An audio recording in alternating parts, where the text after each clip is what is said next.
नमस्कार दोस्तों, मैं मंगल गौड़ और आप देख रहे हैं फाइनेंस फैमिली। क्या आपको लगता है कि बैंक में आपका पैसा सेफ़ है?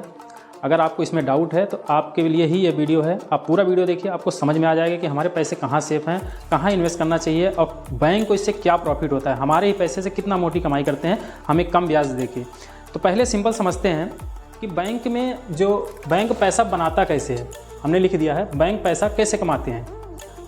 पहला है उनका जो मोटा जरिया है जिनसे कमाई होती है वो है ब्याज यानी इंटरेस्ट। उससे कितना कमाते हैं, मान लीजिए कि हमने अपना पैसा बैंक को दिया 10,000 रुपये डिपॉजिट कर दिया और बैंक ने हमें 3 से 5% तक का ब्याज देने का वादा किया एनुअली, यानी साल में एक बार आपको मिलेगा 3 से 5%। ये मैंने 3 से 5% बहुत ज़्यादा लिख दिया है, खैर 3 से 4% ही होते हैं, फिर भी हम मोटा मोटा लेके चलते हैं। तो आपका एक साल में ब्याज होता है 10,000 पे कितना 500 रुपये, और ये किसी और को भी ब्याज देगा, लोन देगा।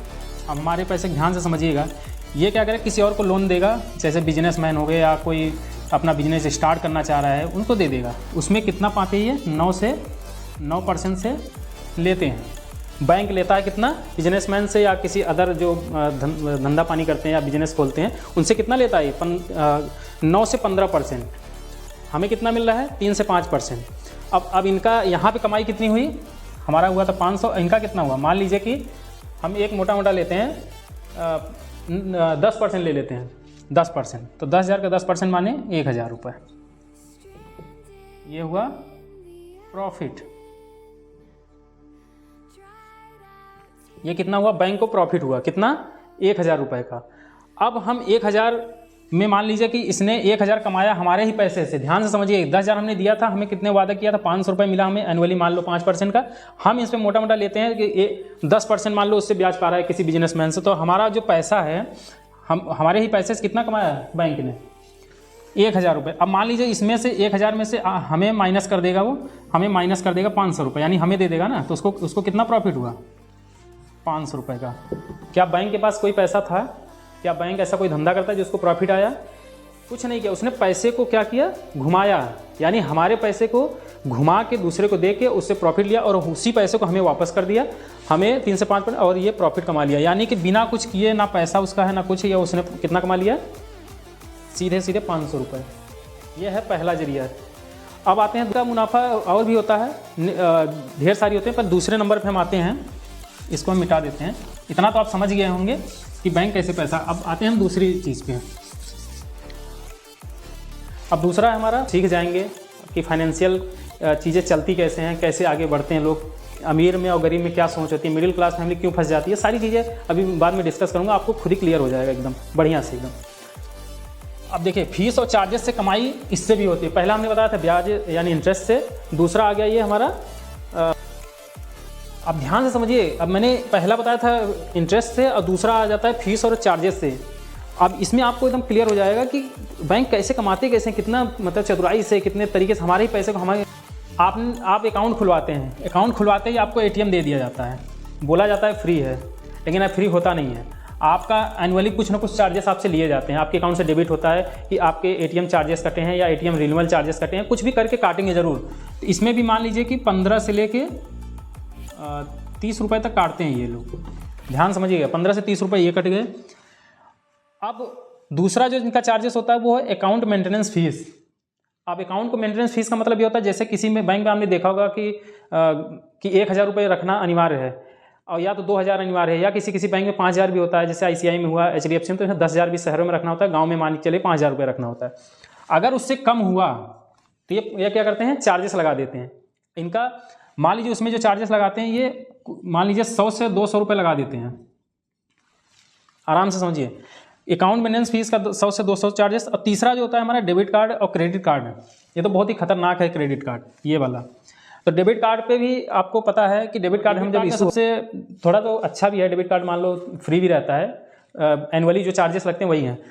आप क्रेडिट कार्ड में देखिए कितना बड़ा फीस लगता है, एक पेमेंट आप लेट करके देखिए, एक पेमेंट आपका फॉल हुआ तो समझ लीजिए आपका प्रोसेसिंग फीस, दुनिया भर के इतनी चीज़ें आपको पेनाल्टी मारेंगे कि आपके इतने ज़्यादा पैसे कटेंगे कि आपको पता भी नहीं लगेगा कितना पैसा लगा। तो ये भी आप समझ गए होंगे। अब चौथा आते हैं लेट पेमेंट फीस, जो कि हमने बताया क्रेडिट कार्ड का, और इसका जो लेट होता है उसी के चार्जेस से काटते हैं, अभी मैं इसी पे बात कर रहा था। और उसको पाँचवा है हमारा लोन प्रोसेसिंग फीस। मैं अपनी बात बताता हूँ, आपने सुना होगा गांव में एक समूह का लोन मिलता है, कई लोगों से मिलता है, मतलब कई लेडीजें होती हैं उनके नाम पे मिलता है। कम से कम 5 से 6 लोग होने चाहिए तभी आपका लोन अप्रूव होगा, अदरवाइज़ नहीं होता है। तो मेरे साथ क्या हुआ कि मुझे 50,000 रुपये का 55,000 का इशू हुआ था, यानी कि हमें डिसबर्सन मिला था 55,000 रुपये का, लेकिन मेरे अकाउंट में जो पैसे आए थे वो 50,000 आए थे। यानी कि सीधे सीधे 5,000 का प्रोसेसिंग चार्ज, अकाउंट खोलने का चार्ज और पता नहीं क्या क्या चार्जेस लगा के, इंश्योरेंस का चार्ज, उसमें सब कुछ करके मेरे अकाउंट में सिर्फ 50,000 आए थे। ये यानी कि 5,000 रुपये हमारे सीधे सीधे लेप्स हो गए। तो ये लोन में इनकी कमाई ऐसे ही होती है।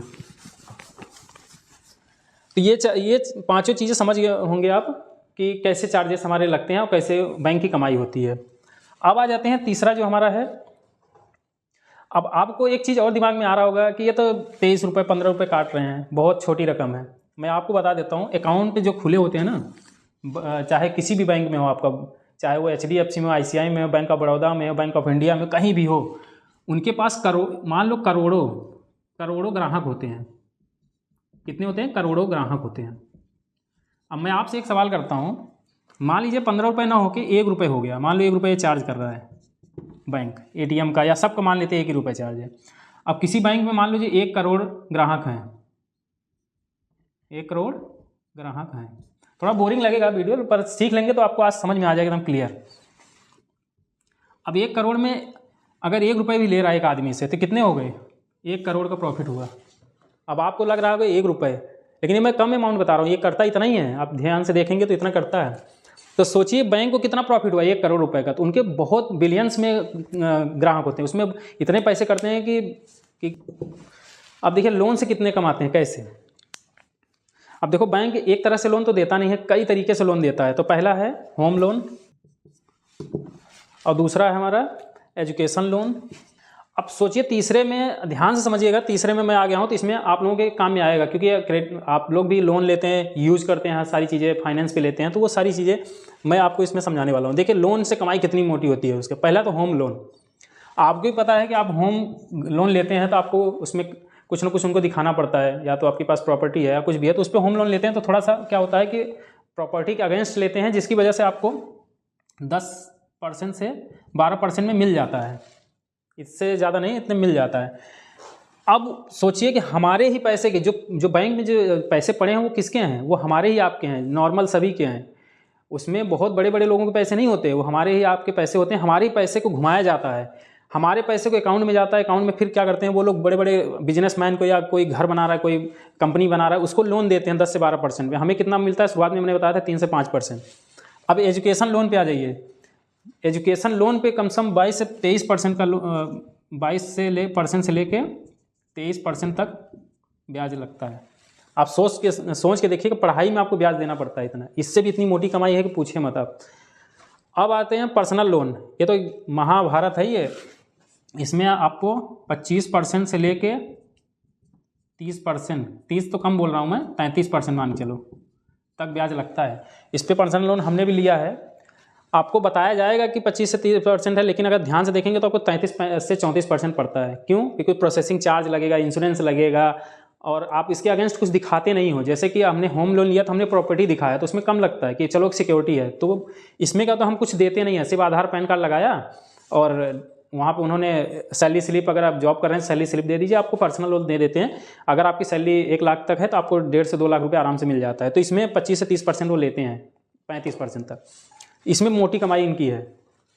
और इसमें आपने बाउंस किया ना, अगर आपका ड्यू डेट बाउंस हुआ तो फिर तो आपको बहुत ही ज़्यादा चार्ज लगा देंगे।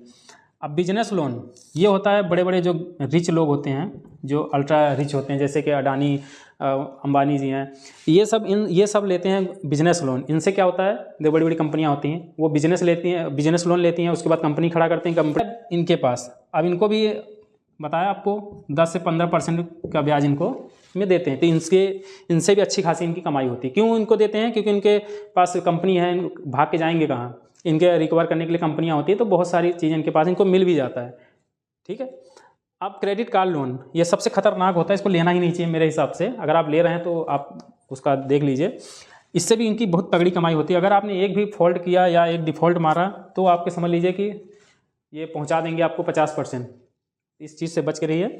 आपने देखा कि लोन से कमाई और इस लोन से इसलिए कमाई होती है, जैसे क्रेडिट कार्ड दिखा, ये पर्सनल लोन हुआ, इन सब बहुत ज़्यादा कमाई होती है। तो ये सब चीज़ें आप अवॉइड कीजिए। अगर आप लेते हैं तो मैं ये नहीं कहूँगा मजबूरी में ले रहे हैं तो आप उसको टाइमली भर दीजिए, अगर ना लें तो ही अच्छा है आपके लिए, मैं तो यही कहूँगा।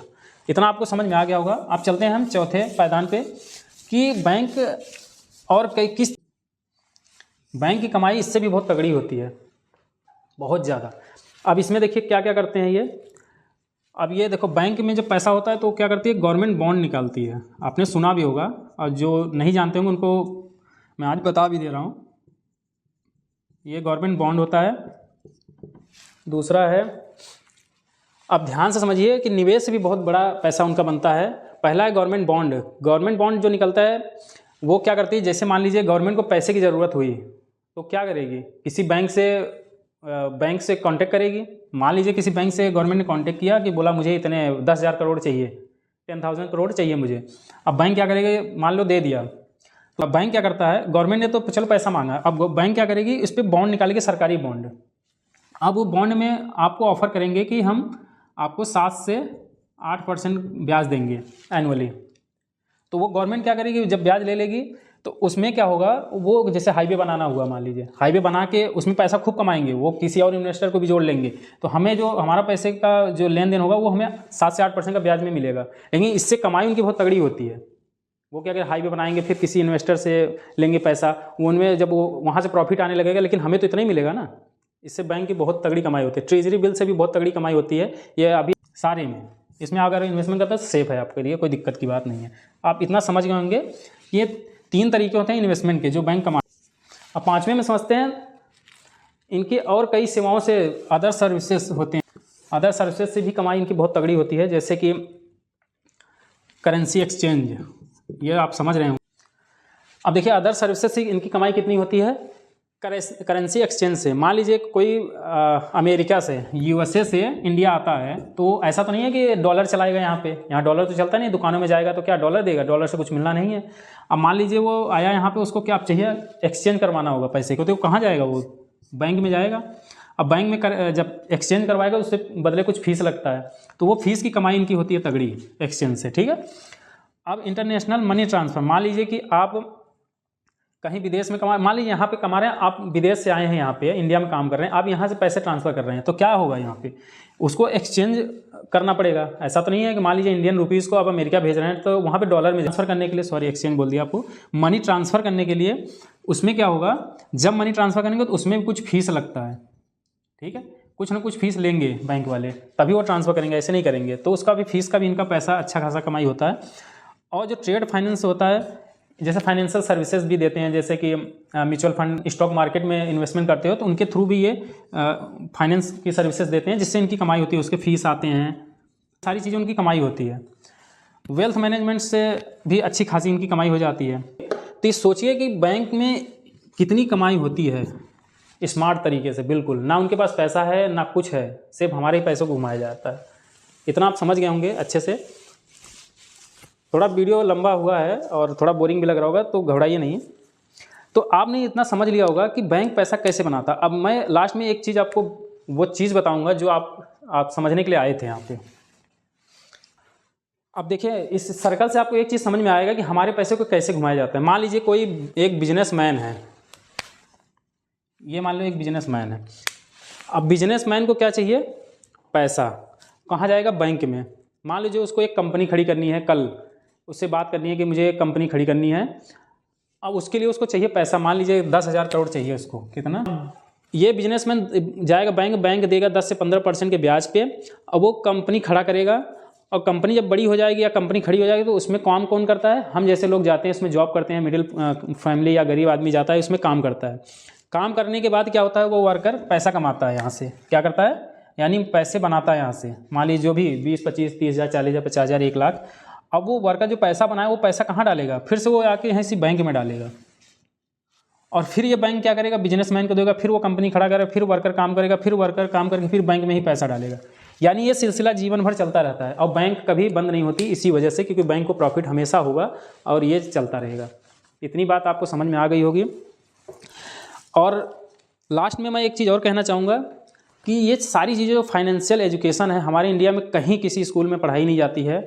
तो ये चीज़ें आपको सीखनी पड़ेगी। आप अपने फैमिली को, अपने फैमिली मेम्बर को ये चीज़ें बतानी पड़ेंगी कि हाँ, या आपको खुद सीखना पड़ेगा कि फाइनेंशियल एजुकेशन कितना ज़रूरी है। क्योंकि हमें मूर्ख बनाया जाता है कि हम कभी ये नहीं कर सकते, वो नहीं कर सकते, ये हमारे अंडर में नहीं आती, या हम इस चीज़ को समझ नहीं सकते। जो समझ गया है वो अमीर है, जो नहीं समझा वो गरीब है। हम ये नहीं कह रहे गरीबी बुरी चीज़ है, बुरी चीज़ नहीं है, उससे निकलना बहुत ज़रूरी है।